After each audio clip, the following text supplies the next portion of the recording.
Fala, gente, tudo bem com você? Se o jogo do Grêmio foi sonolento, olha, foi difícil de acompanhar, a coletiva foi boa. A coletiva foi movimentada porque o Renato acabou colocando algumas verdades pra gente. Expôs alguns pensamentos e a realidade do Grêmio, como limitação de grupo, como o goleiro, o meia, os zagueiros, tudo isso a partir de agora. Vamos entender o que o Renato falou na coletiva, porque faz a gente entender que Grêmio é esse e aonde o Grêmio pode chegar. Vamos lá, rapidamente. O resultado, eu acho que foi bom. O desempenho, péssimo. O Grêmio jogou nada. Agora, o resultado, tá, ok, empatou fora. Daqui 20 e poucos dias, no final do mês de maio, o Grêmio vai enfrentar o Operário na Arena. Aí, claro, a gente acredita muito que o Grêmio vai vencer o Operário, vai se classificar. Então, assim, o resultado ok, mas o desempenho contra o time de Série B foi muito pobre. Mas vamos contextualizar isso, porque o Renato tentou fazer isso na coletiva. Mas tem coisas importantes do futuro do Grêmio. Olha, fica aqui, vamos nessa. Antes... Mais Ágil, antecipe agora mesmo o seu FGTS com a Mais Ágil. Você tá apertado? Antecipa agora mesmo, mas tem que ser pelo link do Careca que tá aqui na descrição do vídeo. Tá apertado? Aciona a Mais Ágil. Em menos de 24 horas, o saldo tá na tua conta. Tem que ser pelo link do Careca, não inventa outro caminho. Link do Careca que tá aqui na descrição do vídeo. Bora. O Renato disse que estava feliz pelo grupo. Por que feliz pelo grupo? Porque o Grêmio encerrou uma excursão. O Grêmio foi para a Argentina jogar contra Estudiantes. O Grêmio foi para o Nordeste do Brasil jogar com o Bahia. O Grêmio voltou aqui para o Sul para jogar com o Operário do Paraná de Ponta Grossa. Foram 3 jogos fora de casa. Tem viagem, tem desgaste, teve as lesões. Então, dentro do contexto, o Renato disse que estava feliz pelo desempenho do time. O desgaste, bom, mais uma lesão, Gustavo Martins. Aí eu já vou para a parte do zagueiro. Numa posição em que o Grêmio joga com 2, a zaga é formada por uma dupla, né? 2. O Grêmio tem 3. Olha o tamanho da preocupação. O Grêmio tem Natan, o Grêmio tem Kahneman e Rodrigo Eli. Onde é que estão os outros? Jeromel machucado, volta daqui 1 mês e meio. Gustavo Martins machucou ontem. 3 zagueiros. Tanto é que o Renato mandou chamar urgente 2 zagueiros da base. Um deles é o Vieri. Aliás, a dupla de zaga que jogou a copinha, né? O João e o Vieri. São promessas, cara. Então, assim, zagueiro mesmo, o Grêmio tem 3, sendo que o Natan ainda é um zagueiro que não foi muito testado. Então, testado mesmo, que a gente sabe o desempenho dele, onde pode chegar, é o Rodrigo Eli e o Kahneman. Né? Olha a situação, a direção aí, quando deveria ter contratado um zagueiro, não contratou. Esse foi o grande erro. Seguindo, a posição de goleiro tá aberta. Foi o que o Renato disse. Eu disse no início da transmissão, olha, essa escalação do Kaique desde o início tá estranha. Isso aí quer dizer o quê? Que a posição tá aberta e o Renato confirmou. O Renato ainda não definiu quem é o goleiro do Grêmio. Isso é preocupante. Olha, você tá careca de saber que o exemplo mais recente que a gente tem é o quê? Grêmio em 2021. Breno, Breno, não sabia quem era o goleiro, caímos. E na história do futebol, são raros os casos em que revezamento de goleiro deu certo. Tanto é que geralmente, olha, 99% dos times tem um goleiro e vai assim com ele. Só sai quando tá cansado, tá machucado, enfim, expulso, mas sempre é o goleiro. Eu queria o Marquezin. Eu acho que o Marquezin ainda precisa ter uma sequência. O Kaique, né, não foi tão bem no Campeonato Gaúcho, foi bem, mas também não foi bem. Na hora do vamos ver, ele apresentou algumas falhas preocupantes, né? O Rafael Cabral é um goleiro que não pode jogar a Copa do Brasil, pode jogar Campeonato Brasileiro. Libertadores ele não pode, só pode ser na metade do ano. Então o quebra-cabeça que o Renato tem que montar aí, mas é importante definir um goleiro.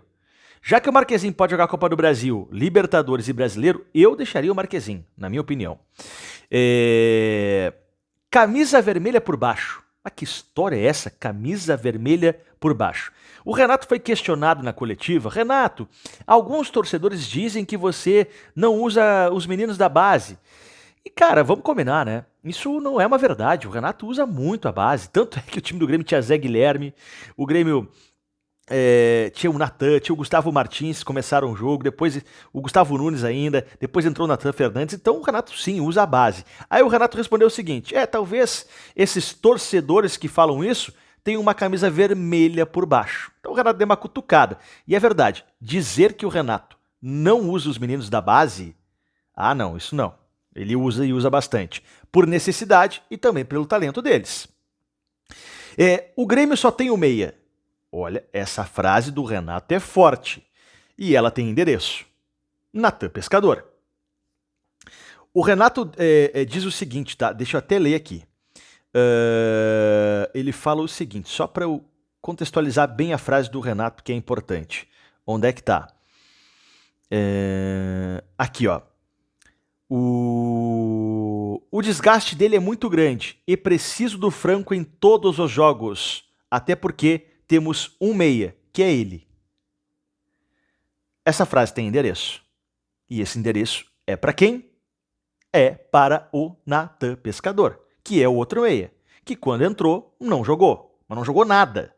Então o Renato aqui parece que cansou, né? Porque ele é um cara, o Renato é um cara muito de grupo, ele tá sempre defendendo o grupo, mas dessa vez o Renato foi lá, não, só tem um meia. Então ele não citou Natan Pescador. 3 anos de contrato pro Natan Pescador, né? Então este é um problema. O Grêmio não tem, e é verdade, o Grêmio só tem o Cristaldo. É só o Cristaldo.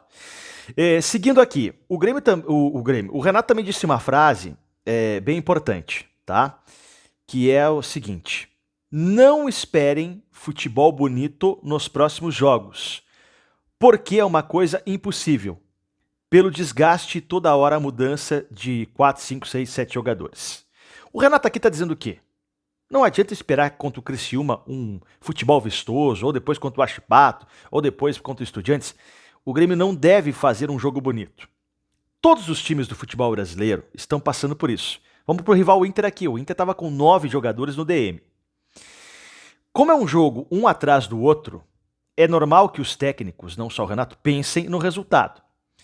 E eu vou combinar. Se o Grêmio vencer, tá ótimo. Ou se o Grêmio empatar um jogo difícil, tá ótimo. O Grêmio tem que dar o resultado. Agora, o calendário, ele exige resultado.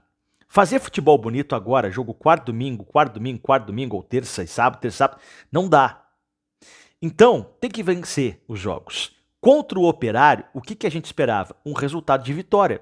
Porque o Operário, time da Série B, eu sei que o Operário é um time certinho, a torcida lotou, mas mesmo assim, o Grêmio teve um time capaz de vencer o Operário. Agora, eu só quero dizer uma coisa, só para contextualizar bem a questão do Grêmio. Veja o que o Renato disse, mais uma frase, que o Grêmio não tem elenco para disputar 3 competições, a fio. E a gente sabe pelo histórico do Renato que ele acaba escolhendo os mata-matas, Copa do Brasil e Libertadores. De uma certa forma ele está certo, o grupo do Grêmio é para competições menores, para mata-mata. Brasileirão que exige muito grupo, o Grêmio não tem muito grupo. Tanto é, olha só, o time do Grêmio que terminou o jogo. Kaique, Edenilson, Eli, Natan e Zé Guilherme. Quando a gente imaginou ter uma linha de defesa assim? Vila Dodi e Natan Fernandes, Galdino, Gustavo Nunes e JP Galvão. Então aqui a gente vê a força do elenco do Grêmio. É muito limitado. Soteldo não tava, o Kahneman não tava, o Fábio não tava. Então quando esses jogadores não estão, o elenco encurta muito. O Grêmio, neste momento, ainda é um time para as Copas. Centrar todas as forças em jogos específicos. Porque de quarta e domingo o grupo vai sentir muito. O que muda a realidade é a janela do meio do ano. Que o Grêmio vai ter dinheiro. O Grêmio tem na mão aí o dinheiro da Globo. Cerca de 60 milhões de reais. Vai investir tudo nisso? Não vai investir tudo nisso, mas boa parte vai contratar. E tem que contratar. Zagueiro, o Grêmio não contratou por achar que Jeromel conseguiria jogar um jogo atrás do outro. Tá aí o resultado. Não tem Jeromel, não tem Gustavo Martins. E agora? Bom, agora, meu amigo, só tem uma coisa para resolver. De Petit, escola italiana de pizzaria, a farinha vem da Itália, aproveita a De Petit. Sensacional, quarta-feira, cara, com essa chuva toda, aliás, muita gente aí tá vivendo tragédia, mas se você tem condição aí, Taquara, Sapiranga, Canela, Capão na Canoa, Parobé, liga pra De Petit, pede em casa que é mais tranquilo, show de bola, tá bom? De Petit, escola italiana de pizzaria. Dá like e se inscreva no canal. Vamos, Grêmio!